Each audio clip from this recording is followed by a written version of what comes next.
The computer screen glowed like a cold accusation in the pre-dawn silence of Peak Pulse Logistics' Boise office. Sarah Bennett, 34, sat frozen, her breath shallow as the words of the email seared into her mind. "Clear your desk by the end of the day, Sarah. Human Resources will handle the exit paperwork." Her fingers hovered over the keyboard, trembling not with fear, but with a quiet, molten rage. 5 years.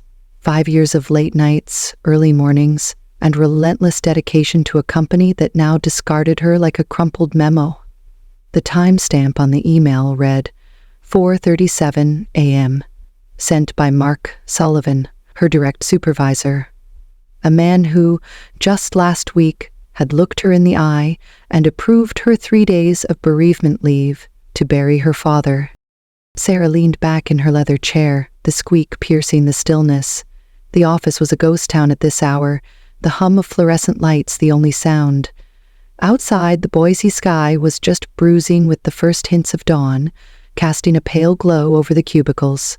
She'd come in early, her thermos of coffee still warm, eager to tackle the backlog of reports piled up during her absence. Her father's funeral was barely 3 days ago, the soil on his grave still fresh, the ache in her chest still raw.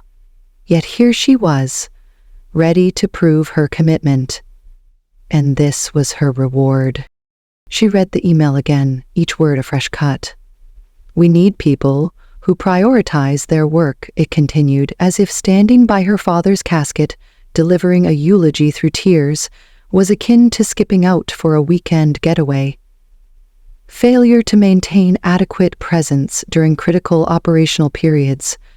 The phrase was corporate nonsense, deliberately vague, but its intent was clear. Her grief was an inconvenience, her absence a betrayal. Sarah's jaw tightened. Critical operational periods?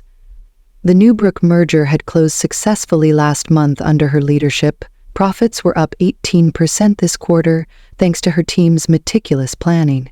If anything was critical, it was her presence, not her brief approved leave. Her eyes flicked to the small cactus on her desk, a Christmas gift from her team, its spines glinting in the monitor's light. Next to it sat a framed photo from last year's company retreat, her and her 7 core team members laughing by a campfire, their faces lit with camaraderie. Ryan Miller, Emily Chen, Chris Thompson, Megan Carter, Ashley Brooks, Sophia Ramirez, and Lauren Hayes. They weren't just colleagues. They were her professional family, forged through shared victories and setbacks. She'd mentored them, celebrated their birthdays, and supported them through personal crises.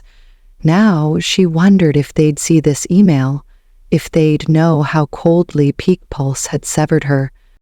Sarah's hand moved to her phone. She snapped a photo of the screen, the flash briefly illuminating the dim cubicle. With a few taps, she forwarded the email to her personal account, a small act of defiance. Evidence, she thought, though for what she wasn't yet sure. She powered down her computer, the screen fading to black, and stood, her movements deliberate. From her desk drawer, she pulled a flattened cardboard box, its edges worn from years of storage. As she began packing, the first item she reached for was the cactus, wrapping it carefully in a spare scarf. Then the photo, the thank you notes pinned to her cubicle wall, the stress ball shaped like a tiny truck, 5 years of her life, condensed into a box that would fit in her car's trunk. The office door creaked open, and Sarah's head snapped up. Michelle Evans from accounting stepped in, her coat still on, a travel mug in hand. She froze mid-step, her eyes widening at the sight of Sarah taping up the box. "Sarah? What's going on? You're not leaving, are you?"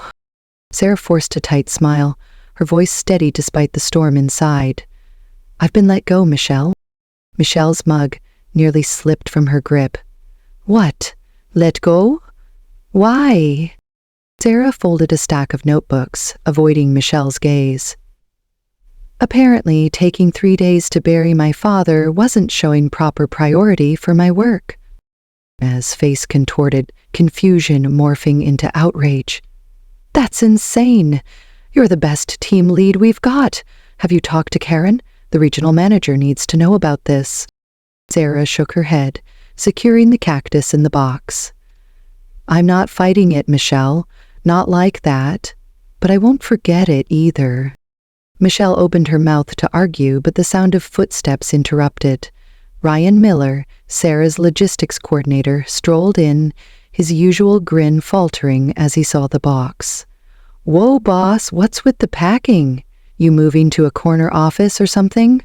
Sarah met his eyes, her expression unreadable. I've been fired, Ryan. His grin vanished, replaced by a scowl. You're kidding. Fired? For what? We just crushed the Newbrook deal because of you. Before Sarah could respond, Emily Chen appeared, her tablet tucked under her arm. She caught the tail end of Ryan's outburst and stopped short. Wait, what's happening?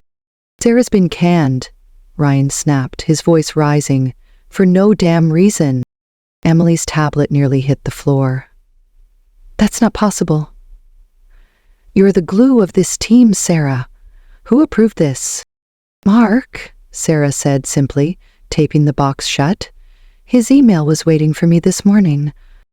The air thickened with tension as more team members trickled in. Chris Thompson, the quiet logistics specialist, arrived next, his face darkening as Ryan filled him in. Megan Carter and Ashley Brooks followed, their morning chatter dying as they saw the growing crowd around Sarah's desk. Sophia Ramirez and Lauren Hayes were the last, their laughter cutting off when they spotted the box. By 9:30, all 7 of Sarah's core team members stood in a semicircle, their expressions a mix of disbelief, fury, and grief. This is bullshit, Ryan started, his fists clenched. We're up 18% this quarter and they pull this? What's Mark's deal? Sarah raised a hand, her voice calm but firm. It's done, Ryan. Mark made his decision. But it's wrong, Emily interjected, her eyes blazing. The Wilson account renewal is next week, Sarah. The Hernandez contract is mid-negotiation. None of us knows the system like you do. Sarah taped the final flap of the box, her movements precise. Mark should have thought of that before he fired me for attending my father's funeral. The words landed like a thunderclap. Her team exchanged glances. The weight of her loss, her father gone just a week ago, hitting them anew. Veronica's eyes welled up, and Chris looked like he might punch a wall. Behind them, Michelle lingered, her face pale, as if witnessing a car crash. A sharp voice cut through the silence. I need everyone back at their desks. Mark Sullivan stood at the edge of the cubicle maze, arms crossed, his thin frame rigid with authority. His tie was slightly askew, his face set in a disapproving frown. We have deadlines to meet, now. No one moved. Sarah's team stood their ground, their loyalty a silent rebellion. Mark's eyes narrowed, his voice rising. Now! After a long moment, Ryan muttered something under his breath and turned away, followed by Emily and the others. Each gave Sarah a meaningful look, a promise of support, as they dispersed. Mark approached Sarah, lowering his voice to a patronizing murmur. This could have been handled with more discretion, Sarah. Packing up in the middle of the morning? It's disruptive. Sarah met his gaze, her green eyes steady, cutting through his facade. Like the discretion you showed in firing me via email after approving my bereavement leave? Mark's jaw tightened, a flush creeping up his neck. Business needs change rapidly. Peak Pulse needs people who understand that priorities shift. Your father's passing was unfortunate, but... Don't, Sarah warned, her voice low, deadly quiet. Don't finish that sentence, Mark. For a fleeting moment, uncertainty flickered across his face, as if he sensed he'd crossed a line he couldn't uncross. Then he straightened, adjusting his tie with a nervous tug. Human Resources is expecting you. Don't make this harder than it needs to be. Sarah picked up her box, her movements deliberate. Don't worry, Mark, I won't make a scene. But you might want to remember this moment. It could matter later. Mark's lips parted, but no words came. Sarah walked past him, her head high, the weight of the box grounding her as she headed toward the HR office. The main office was waking up now, cubicles filling with the clatter of keyboards and muted conversations. She felt eyes following her, curious, pitying, shocked. Her team watched from their desks, their faces somber, but she didn't falter. This wasn't defeat, it was a pivot, a recalibration. Her father's voice echoed in her mind, steady and warm. "The river moves, Sarah girl, but the rocks stay steady. Be like the rocks." The HR office was a sterile contrast to the open-plan chaos of the main floor. White walls, a single potted plant, and Lisa Harper's desk, cluttered with files and a half-empty coffee mug. Lisa, new to Peak Pulse at just 6 months, looked up as Sarah entered, her expression a mix of sympathy and discomfort. "Sarah, I'm so sorry about this," she said, sliding a folder across the desk. "And about your father." "Thank you," Sarah replied, her tone neutral as she opened the folder. Standard severance, 2 weeks' pay, a non-disparagement clause, and a reminder of her non-compete agreement, barring her from working for competitors for 6 months. She scanned the termination notice, signed by Mark, its language echoing the email's cold efficiency. Lisa shifted in her seat, her fingers tapping nervously. "Is there anything I should know about why this happens? This feels abrupt." Sarah considered her options. She could walk away, let Peak Pulse sweep this under the rug, or she could plant a seed, something that might grow into accountability. She pulled out her phone and opened the email, sliding it across the desk. 3 days of approved bereavement leave, and I'm fired for not prioritizing work. That's the actual termination notice. No warnings, no performance issues, just this. Lisa's professional mask slipped, her eyes widening as she read. This is it? Just an email? No documentation? No performance improvement plan? "Nothing," Sarah confirmed, watching Lisa's reaction closely. Lisa frowned, scribbling a note on a legal pad. "I need to verify some things with the legal department. Could you excuse me for a moment?" Sarah nodded, and Lisa stepped out, leaving her alone with her thoughts. Through the window, the Boise River glinted in the morning light, winding through the city like a silver thread. Sarah's father had loved that river, teaching her to fish its banks, his waders splashing as he spoke of patience and resilience. The river moves, but the rocks stay steady. She clung to that now, her anchor in this storm. What was Mark hiding? Why the rush to fire her, and why by email? Like a coward. The questions churned, each one sharpening her resolve. Lisa returned 20 minutes later, her expression carefully neutral, but her tight smile betrayed her. "I've spoken with legal," she began, hesitating. "Unfortunately, Idaho is an at-will employment state, so the company is within its rights to—" "I stand," Sarah interrupted, signing the severance papers without argument. She slid them back, her gaze steady. "Peak Pulse can do whatever it wants, just like I can." Lisa paused, then lowered her voice, as if the walls might be listening. "Off the record, Sarah?" "This isn't right. If you wanted to pursue action—" "I don't," Sarah said firmly, standing and lifting her box. "But thank you, Lisa." As she walked through the main office toward the exit, the weight of her team's stares followed her. Ryan's jaw was set, Emily's eyes glistened, and Chris gave her a subtle nod as if to say, "We've got your back." Sarah offered a small smile, her last act as their leader. Outside, the September air was warm, the sun now fully risen over Boise's skyline. She placed the box in her car's trunk and slid into the driver's seat, allowing herself a moment to breathe. Her phone chimed, a text from Ryan. "This is wrong, Sarah, what can we do?" Another from Emily. "Are you okay? Can we meet up?" Then Chris, "Mark's a spineless jerk, the team's pissed."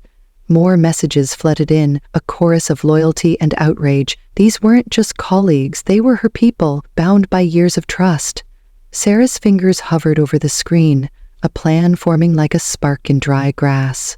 She wouldn't sue Peak Pulse, though she likely had grounds. She wouldn't storm back and demand answers. No, she'd be strategic, patient, like the rocks in her father's river. Her phone rang, the caller ID flashing a name she hadn't expected. Tom Carver, CEO of Apex Freight Solutions, Peak Pulse's biggest competitor. They'd met at an industry conference last year, his silver beard and sharp eyes leaving an impression. He'd been trying to recruit her for months, his voicemails always polite but persistent. Sarah stared at the screen, her pulse quickening. The river was moving, and maybe, just maybe, it was carrying her somewhere better. She answered the call. Sarah Bennett's phone vibrated against the dashboard of her Subaru, the screen flashing Tom Carver's name as she sat in the parking lot of Peak Pulse Logistics.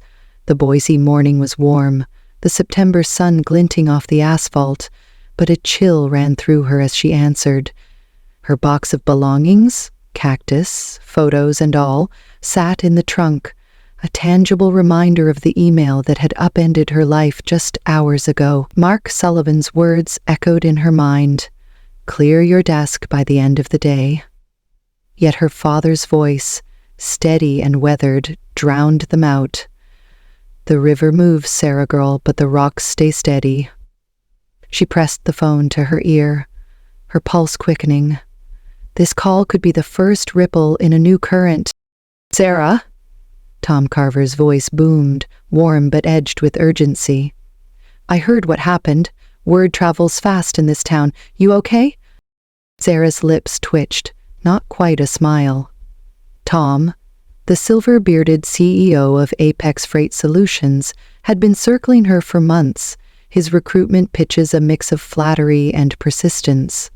I'm steady, Tom, she said, her tone calm but laced with steel. Just navigating some unexpected waters. He chuckled, but it was grim. Peak Pulse pulled a hell of a stunt. Firing you after bereavement leave? That's not just bad business, it's personal. What's the story?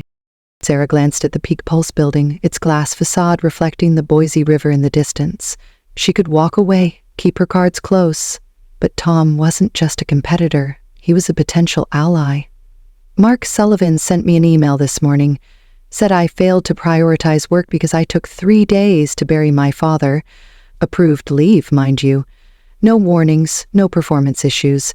Just a termination notice and a non-compete clause. Tom let out a low whistle. Mark's always been a weasel, but this, it's gutless. And stupid. You're their top performer, Sarah. That Newbrook merger was your doing. Apparently, that wasn't enough, she said, her voice tightening. But I'm not here to cry over it. What's on your mind, Tom? He didn't hesitate. I want you at Apex. Division Director, Pacific Northwest Operations. It's a step up from your role at Peak Pulse. More authority, better pay, and a team you can build from the ground up. Your non-compete? It's probably unenforceable, especially after this stunt. My legal team's already looking at it. Sarah's heart skipped, but she kept her voice even. Division Director. A 40% salary jump, if Tom's past hints were accurate. A chance to lead on her terms. But there was a catch. There always was. Why the rush, Tom? You've been after me for months. Why call now, hours after I'm canned? A pause, then a softer tone. Because I know you, Sarah. You're not the type to wallow. You're already planning your next move, and I want to be part of it. Apex is expanding fast, and we need someone who can deliver. Someone like you. She leaned back, the car's leather creaking. Her phone buzzed with new texts. Ryan, Emily, Chris. Her team's messages piling up, their loyalty a lifeline. This is wrong, Sarah. What can we do? Ryan had written. The office is a mess already, Emily added. Sarah's mind raced. She wasn't just fighting for herself. She was carrying her team's trust, their futures. I'll think about it, Tom, she said finally. Leave me the weekend. We'll talk Monday. Fair enough, he replied, but don't wait too long. The river's moving, Sarah, and I'd rather you ride it with us. She ended the call, her fingers lingering on the phone. The river. Tom's metaphor hit closer than he knew. Her father's lessons, born on the banks of the Boise River, were her compass now. She wouldn't lash out at peak pulse, though the urge burned. She'd be strategic, patient, like rocks weathering the current. But first, she needed answers about Mark's motives, the non-compete, and what her team was facing without her. By evening, Sarah sat in a corner booth at Riverside Brew Pub, a cozy spot tucked away from Boise's downtown bustle. The pub smelled of hops and cedar, its windows framing the darkening sky. She'd chosen this place for its distance from Peak Pulse's usual haunts, no risk of running into Mark or his cronies. Her water glass sweated on the table, untouched, as she waited for Ryan Miller and Emily Chen. Her phone buzzed again. "Dan's calling an emergency meeting tomorrow," Chris texted. "Saturday. Never done that before." Sarah frowned. "Mark, scrambling already?" The Wilson account was due Monday, and her analysis files, meticulously organized but not intuitive to outsiders, were likely causing chaos.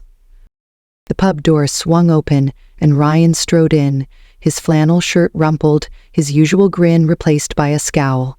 Emily followed, her dark hair pulled back, her tablet clutched like a shield. They slid into the booth, their eyes searching Sarah's face. "You holding up?" Emily asked, her voice soft but urgent. "I'm all right," Sarah said, managing a half-smile. "It's been a hell of a day, but I'll land on my feet. How about you two? What's happening back there?" Ryan snorted, leaning forward. "It's a dumpster fire. Nobody knows where your Henderson proposal files are, and Mark's acting like he's got it under control, but he's sweating. The system access you had hasn't been transferred. Clients are asking questions, and Mark's dodging them." Emily nodded, her fingers tapping her tablet. "The Wilson account rep called this afternoon, wanting to know why you weren't on the renewal docs. Mark fed them some vague line, but they weren't happy. And the team, Sarah, everyone's furious, not just us. Michelle from accounting was ranting at lunch. People are scared. If they do this to you, their star team lead, what's stopping them from screwing over anyone else?" Sarah took a sip of water, her mind churning. Her team's fear was a warning sign, but their loyalty was a weapon. "What's the mood with the rest of the team? Chris, Megan, Ashley, Sophia, Lauren?" "They're with you," Ryan said without hesitation. Chris looked ready to deck Mark this morning. Sophia and Lauren were whispering about job boards at lunch. Megan and Ashley are just gutted. We all are. Emily leaned closer, her voice dropping. "There's talk, Sarah, not just in our team. People think Mark's hiding something. He's been cagey all week, even before your leave. And Karen? Nobody's seen her since the Seattle conference. Did she even know about your firing?" Sarah's brow furrowed. Karen Reynolds, the regional manager, was a wild card. Tough but fair, she'd always respected Sarah's work. If Mark had acted without her approval, that was a crack in Peak Pulse's armor. "I don't know," Sarah admitted, "but I'll find out. What's this about an emergency meeting?" Ryan's phone buzzed and he checked it, his scowl deepening. "Mark just confirmed it. 8 a.m. tomorrow. Wants everyone in, no exceptions. Probably to spin some story about your exit and pile more work on us." Sarah's fingers tightened around her glass. Mark's desperation was palpable, but why? Was he covering a mistake? Or was there something bigger at play? Her father's voice whispered again, "Stay steady." She met Ryan's and Emily's eyes. "I got a call from Tom Carver today. Apex Freight Solutions. He's offering me division director." Their jaws dropped. "Division director," Ryan echoed. "That's huge, Sarah, but your Tom's legal team thinks it's unenforceable," Sarah said carefully, "especially given how Peak Pulse handled my termination. But it's a risk." Emily, who worked with contracts daily, nodded slowly. Non-competes are tricky in Idaho. If they fired you without cause, and that email's proof, they'd have a hard time enforcing it. But Mark might try anyway, just to spite you. Sarah studied their faces, the spark of hope in their eyes. Hypothetically, she said, her voice low, if I went to Apex, would you consider following? Ryan and Emily exchanged a glance, a silent conversation passing between them. Hypothetically, Ryan said, a grin tugging at his lips. Hell yeah! Apex is hiring, right? They're expanding like crazy. Emily's expression was fiercer. If they'd fire you for grieving your dad, none of us are safe at Peak Pulse. I'm in, Sarah, wherever you go. Sarah's chest tightened, gratitude mixing with vindication. It's not a done deal yet, she cautioned. I'm meeting a lawyer tomorrow to review my options. But if I move, I want my team with me. You're the best in the business. Ryan raised his beer. To New Rivers, then, and to sticking it to Mark Sullivan. They clinked glasses, the sound sharp in the quiet pub. But as Sarah smiled, a shadow of doubt lingered. Mark's email, his urgency, the emergency meeting, something wasn't adding up. She needed to know what she was walking into before she leapt. Saturday morning, Sarah sat in the office of James Carter, an employment lawyer recommended by a college friend. His downtown Boise office was small but polished, with mahogany bookshelves and diplomas from Stanford and Yale. James, a wiry man with sharp eyes, leaned back in his chair, reading the termination email on Sarah's phone. His glasses glinted in the sunlight streaming through the window. This is textbook wrongful termination, he said, removing his glasses. Firing you for approved bereavement leave. That's a breach of good faith, maybe even contract law depending on your employment agreement. And this email, he tapped the phone. No documentation, no prior warnings. It's sloppy, emotional, even. Mark Sullivan's either an idiot or desperate. Sarah leaned forward, her hands clasped. Desperate for what?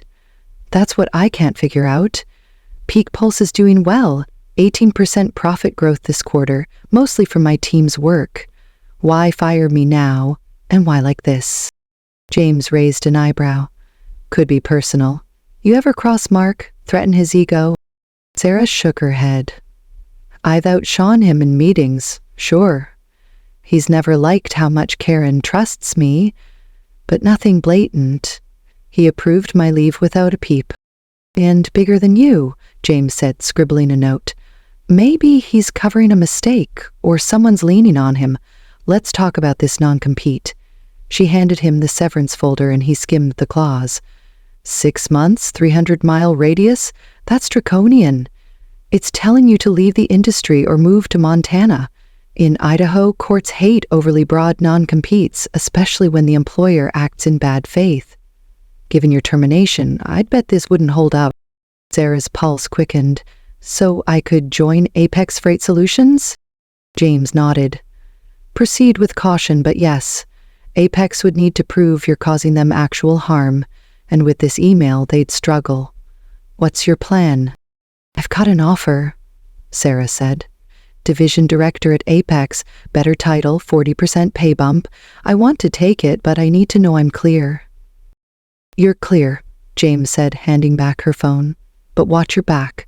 If Mark's desperate, he might play dirty. Keep that email and document everything. As Sarah left the office, her phone buzzed with a group text from her team. Meeting was a disaster, Sophia wrote. Mark's piling on work, no extra pay. Wilson files are a mess. Lauren added, he's dodging questions about you, shady as hell. Sarah's jaw tightened. Mark was unraveling, and her team was caught in the crossfire. She needed to move fast. Monday morning, Sarah called Tom Carver from her apartment, the Boise River visible through her window. I'm in, she said, her voice steady. Division Director, but I have one condition. Name it, Tom replied, his tone eager. I want to build my own team. If my former colleagues from Peak Pulse apply, they get fair consideration. They're the best, Tom, and they're loyal. Done, Tom said without hesitation. If they're half as good as you, we'd be lucky to have them. Welcome to Apex, Sarah. That afternoon, she signed the contract in Apex's open concept office, its glass walls framing the Boise skyline. The salary was as promised, 40% higher than Peak Pulse, with a signing bonus and benefits that made her head spin. As she shook Tom's hand, her phone buzzed with 7 new messages, one from each of her core team members. They wanted to meet, privately, at Downtown Grounds coffee shop tomorrow. Sarah's heart raced. The current was moving faster now, and her team was ready to ride it. Tuesday morning, Downtown Grounds was quiet, the aroma of espresso grounding Sarah as she waited in a corner booth. Ryan arrived first, then Emily, followed by Chris, Megan, Ashley, Sophia, and Lauren. They filled 2 tables, their faces a mix of determination and exhaustion. Peak Pulse is imploding, Chris said, his voice low. Mark's micromanaging everyone. Karen's back from Seattle and she's pissed. Clients are asking about you, Sarah. The Wilson account might pull out. They're right to, Emily added. Mark botched the renewal prep. Nobody understands your analysis system, and he's blaming us for the delays. Sarah sipped her coffee, her mind racing. What's Karen doing?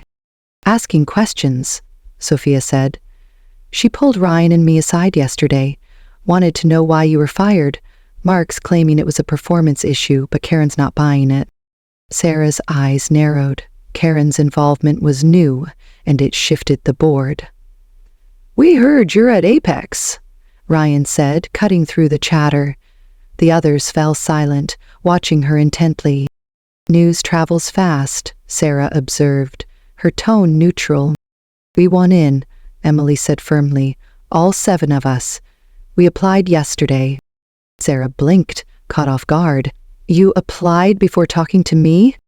Lauren smiled, her eyes warm. We trust you, Sarah. Where you go, we go. A surge of emotion hit Sarah. Gratitude, responsibility, vindication. I can't promise anything, she said, her voice steady. But I'll make calls. Apex is hiring, and I'll vouch for you. As they left, Sarah's phone rang. The caller ID read Karen Reynolds. She stepped outside, the river breeze cool against her skin, and answered. Karen, she said, keeping her tone neutral. What can I do for you? Sarah, Karen's voice was strained, a forced calmness that didn't hide her panic. We need to talk. I've got 7 resignation letters on my desk, all from your team, effective immediately. Care to explain? Sarah's lips twitched. I'm not sure what you want me to say. I don't work for Peak Pulse anymore. They're going to Apex, Karen snapped. Where you just started as division director. This isn't a coincidence. People make career choices, Karen, Sarah said evenly. Maybe you should ask Mark why your top team is walking out. Karen's voice softened, tinged with desperation. This is about your termination, isn't it? I reviewed the file, Sarah. Mark didn't consult me. I was at the Seattle conference. I'd never have approved it. Sarah's grip tightened on the phone. Then why wasn't the regional manager looped in on firing a team lead? What's Mark hiding? A pause heavy with unspoken truths. He claimed it was urgent, Karen admitted. A performance issue that couldn't wait. I trusted him. That was a mistake. Sarah let the silence stretch, forcing Karen to confront her own complicity. Look, Sarah, Karen continued, her voice pleading. I'm offering your job back. Team lead, 10% raise, formal apology. We need you. The Wilson account is threatening to walk. I appreciate the offer, Sarah said, her tone icy. But I've moved on. Apex values my expertise and my humanity. We'll match Apex pay plus 15%, Karen pressed. Name your terms. It's not about money, Sarah snapped. It's about burying my father and being punished for it. You can't undo that, Karen. And you might want to look into why Mark was so eager to get rid of me. Your non-compete, Karen began. Have your legal team call mine, Sarah cut in. But they'll want to review my termination first. Good luck, Karen. She hung up, her heart pounding. Karen's desperation was a victory, but it raised more questions. What was Mark protecting? And how far would Peak Pulse go to stop her? Over the next week, Apex moved swiftly. By Friday, all 7 of Sarah's team members had offers. Their interviews a formality thanks to her endorsement. They celebrated at a Boise steakhouse, raising glasses to new beginnings. To Sarah, Ryan toasted, who showed us what leadership really means. Sarah smiled, but her mind was on Peak Pulse. A call from Lisa Harper, the HR rep, had come that morning. Off the record, Lisa had whispered. Mark's on administrative leave. Karen's investigating bereavement policies. The board's involved. Losing your team to Apex lit a fire. Sarah hadn't gloated. Justice was coming, not from her anger, but from Peak Pulse's own failures. The Wilson account signed with Apex the next week, their reps citing Sarah's expertise. 2 more clients followed, boosting Apex's growth by 30%. 3 months later, Sarah stood by the Boise River, the current rushing past smooth stones. Peak Pulse was crumbling, acquired by Horizon Logistics at a fraction of its value. Mark was gone, his reputation in tatters. Sarah, now executive vice president at Apex, had built a workplace where her team thrived, where grief wasn't a liability, her revenge wasn't destruction. It was creation, a legacy her father would have cheered. The river moved, but she'd stayed steady, and the results were her triumph.